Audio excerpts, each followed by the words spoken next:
I head up a company called Agilis Energy, and sort of our tagline is smart meter driven energy analytics. And so what I'm going to do is run through this somewhat quickly and then bring up our actual application that we've built completely in Mathematica. This is our first conference. I haven't been to one before, so this has been interesting. But we really have sort of embraced the Mathematica technologies. I mean, we started off with a competitor of yours several years ago when we broke it. So we got our money back on that one, and then we used big users of Excel, and so we used a lot of Excel and a little bit of Mathematica, and now it's completely flipped. Tiny bit of Excel, everything's done in Mathematica end to end as we go through. So I'll go through this again somewhat quickly to kind of show you the soup to nuts aspect, and then bring up the tool itself. We recently had an article on us in Green Tech Media, and the way they were describing is graphing the building energy nexus, right? So how we sort of put these together, the dynamic interface. So let me just start off here. A long title to our patent application we filed in November of 2010. We filed on the Patent Cooperation Treaty as well. I've gotten very positive response back from that. And it is on the examiner's desk, so to speak. So the conversation before was talking about finding bits and pieces of Mathematica here and there, and oh wow, we could do that. And we've actually been on that discovery path since the very beginning. So heavy users of the manipulate data visualization capabilities, develop dynamic system that can be used with facility staff, right, to show and explain to them what's happening. Big fan of weather data. We use that extensively. SQL functionality, internet functionality, weather and maps, 3D plotting, statistical plots, astronomical data, right? We had to prove to somebody one time that the sun wasn't having as much effect on the energy use of the building, so we had the path of the sun, we had cloud cover functions, you get the idea. TET-gen links, so we love envelopes around things in 2D and 3D. Computational geometry, and of course Workbench. And then you got a little bit of diagram of kind of what we're doing here.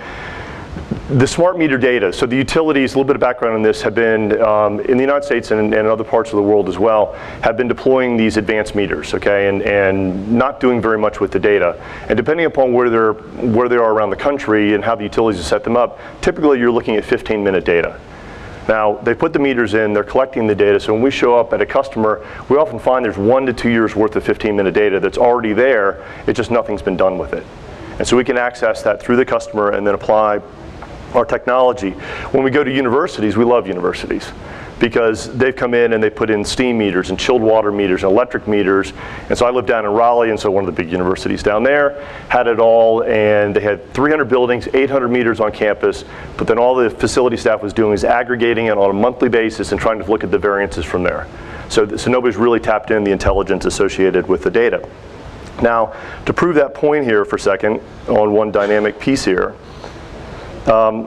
this is a little simple exercise, but typically we're getting 15 minutes. There's a long story why it's sort of there, but essentially the utilities, your peak demand charges, they're looking at a 15-minute basis to 30-minute basis, and that's just what they've done. But we had a particular customer that sent us minute-by-minute data. And so we built our SQL systems and whatever to bring in 15-minute data. That was the architecture. But we said, we wonder when do you start to lose an understanding of what's happening in a building or facility? So this is just a simple day. And you got percentage of the day down at the bottom. And so it's an office building. It's a small one. This is a little 60, 70 kW facility.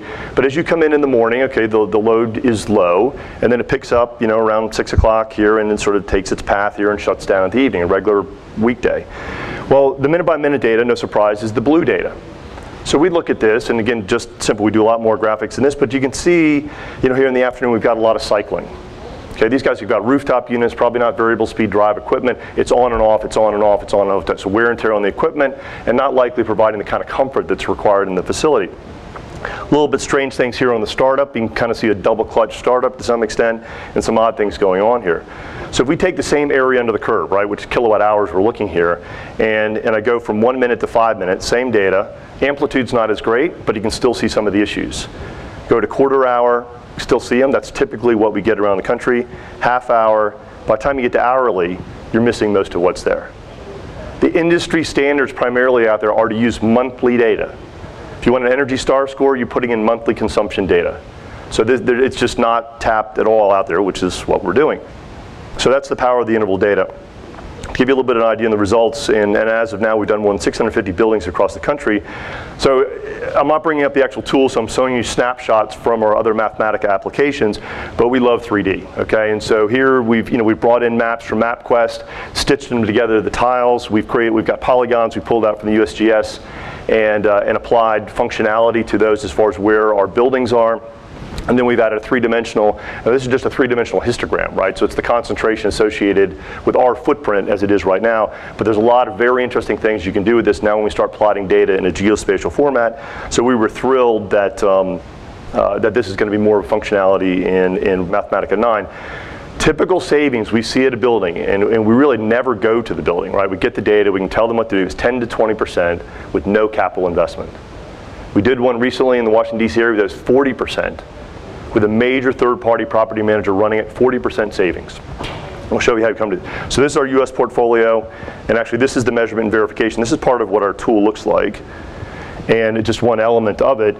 But granted, I put text over top of it here, but essentially we're able to show the client, the customer, what's happening, where they were before, where they are now, and then quantify that value and show them what the savings actually were. Get them on a new baseline, and then and I think this is just a quadratic that we created with the fit on the light blue circles there, which are the Tuesday through Fridays for this interval.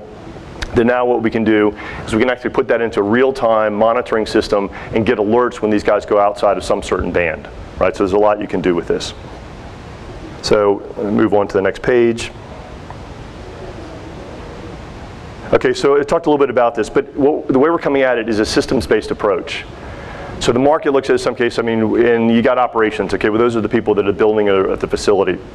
Then depending upon where you're at in the United States, you could have a competitive power market or you could be in a regulated power market. Do you have choice, not choice as far as how that's happening? If it's a deregulated, the company's coming in to sell you the power, they're not looking at how you're operating, they're just taking all the data in, here's your price, and they move on from there. What we've also found is that the vendors, if you need new equipment at your facility, don't really understand how it operates.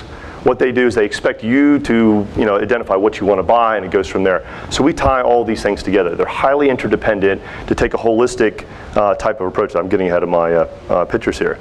So typically though, with how things are done in the market, there's a lot of dashboards. We're not a dashboard company. We're looking at the systemic issues that exist in the facility. What can we tell? What's making it sick, and what can we do about them? But this is typically what people have. So you look at this, and you imagine that building engineer that's at that school or office building or hospital. Tons of things that person's got to go do. And he comes in, and he looks online, and he sees this is all he sees. So there's no intelligence from as far as we go. So we're given access to portals all the time. We just get in, pull out the data, drop it in our system, and tell them what they need to have happen. So this is a very common way to do this. Now, we talked a little bit about Energy Star and the way it sort of looks at, if we look at this, I couldn't make this any more boring as if I'd done the color code and made it gray, right? But this is what people are looking at when they're trying to figure out, is our performance increasing, decreasing, what's sort of happening. You're starting with this. Now I'm going to show you this building and what it really looks like with the data. So I've just done it in bar charts to make a point here. But limited analytics is the way things are being done today. So now if we go to the Agilis Energy approach, so it's not a dashboard. It's a dynamic diagnostic system. It's multivariate. It looks at the systemic issues, advanced analytics and pattern recognition, and it's solutions based.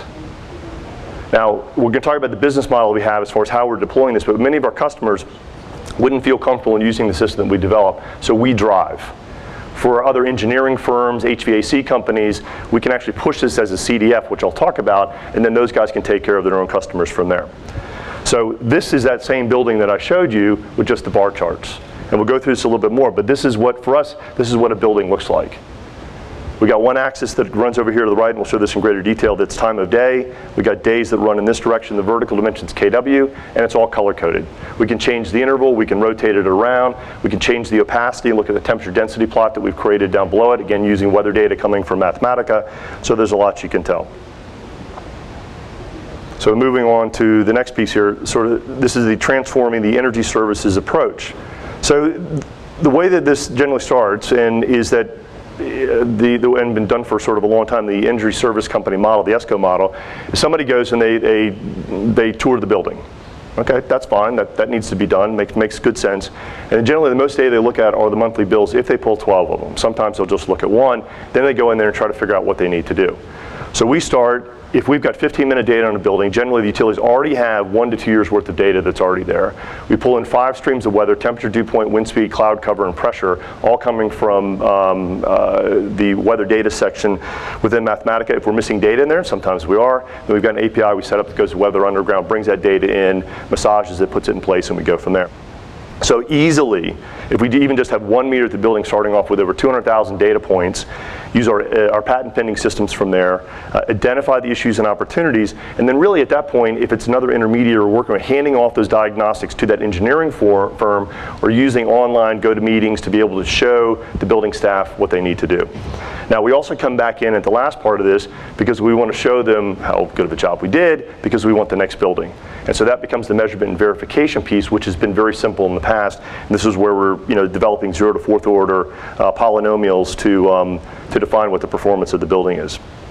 Now, accounting for system interface, and I talked about this a little bit before, so I won't go into too much detail, but we're understanding the operations from the data. So we're not getting in and necessarily looking at the building management systems. We're not going in talking to the tenants and finding out what they're doing. For us, a building is a system, and that system produces data. So we don't go in there and figure out what the SEER rating is on the HVAC systems, or what the coefficients are on the windows, or exactly where it's located and what the solar. The building's the building. It's there. We're comparing the building up against itself.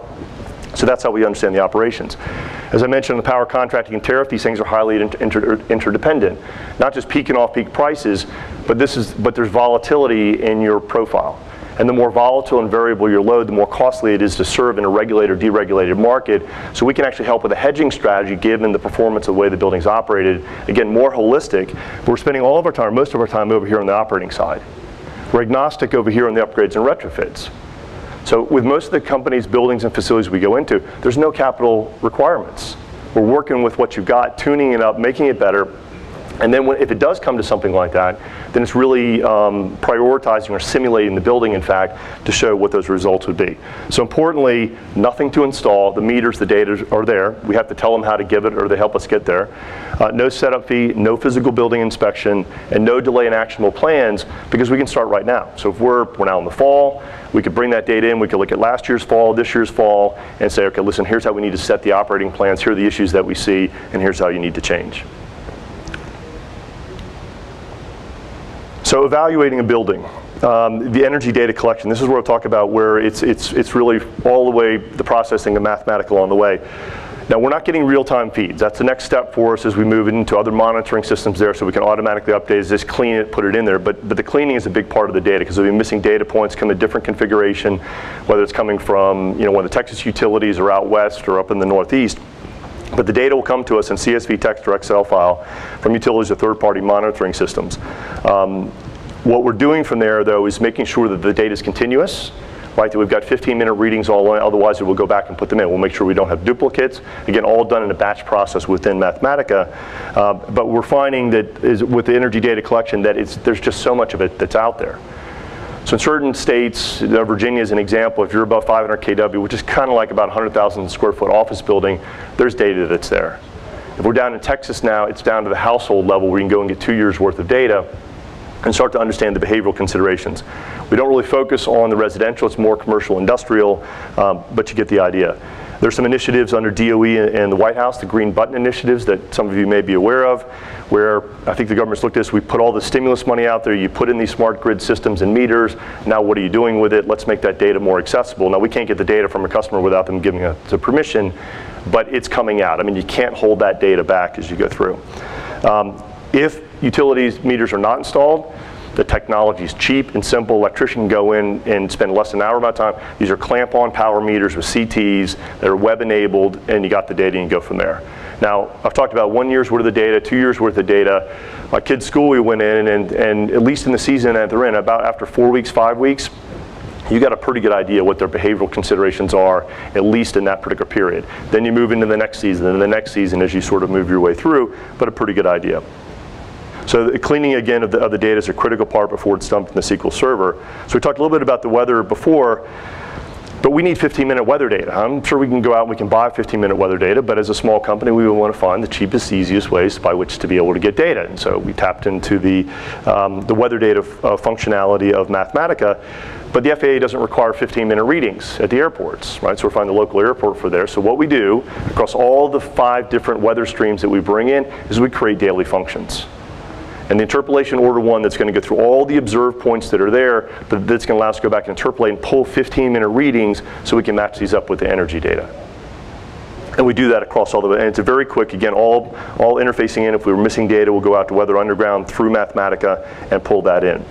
We've also built a system, a predictive system where we'll tap in the National Weather Service's digital forecasting database, because now as we really understand the performance characteristics of the building, we can now give a 7-day rolling forecast of kW and kilowatt hours with 95 and 99% confidence level to show them where they are and where we expect them to be based on upcoming weather conditions, how the building is operating. That's a lot more complex for a lot of the customers we deal with. We're first starting with the basic stuff. Tune the building up, get it operating the best that it can, and then let's look to see what the next steps might be. So this is just a little bit of a highlight of some of the features.